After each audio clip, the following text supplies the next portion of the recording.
নমস্কার বন্ধুরা, আজকে আমি বানাবো থোড়। থোড় একটি উপাদেয় খাবার।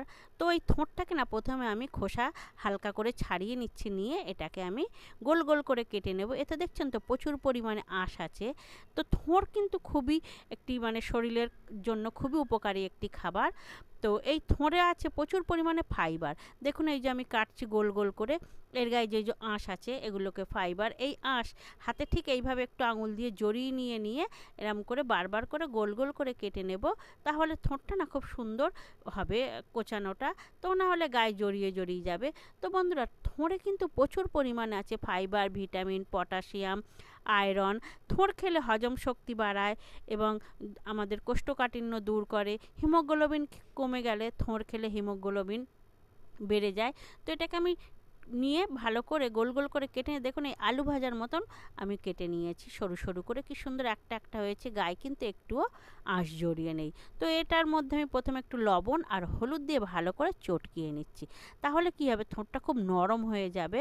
আর এটাতে প্রচুর আয়রন আছে, তো বেশ কিছুক্ষণ কেটে রেখে দিলে লাল হয়ে যায়। সেই জন্য লবণ আর হলুদ দিয়ে যদি আমি মেখে রেখে দিই ভালো করে, তাহলে আর লাল হয় না।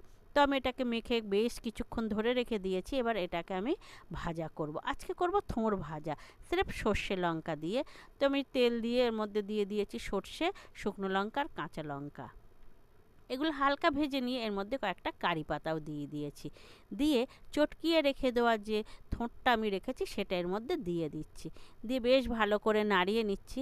এই সময় কিন্তু আমি গ্যাসটা জোরে রেখে দিয়েছি। এবার বেশ ভালো করে নাড়িয়ে নিয়ে এটাকে না আমি ঢাকা দিয়ে দেব, গ্যাসটা পুরো কমিয়ে। তো বেশ কয়েকবার আমি এরম ঢাকনা খুলবো আর একটু করে নাড়িয়ে নিয়ে না আবার ঢাকা দিয়ে দেব, গ্যাসটা কমিয়ে রেখে দেব। তো এইভাবে করলে থোঁটটা খুব তাড়াতাড়ি নরম হয়ে যায়। সুন্দর ভাজা হয়ে এসছে দেখুন, কড়াইয়ের গায়ে আটকে যাচ্ছে, ভাজা দাগ ধরে এসছে কড়াইতে।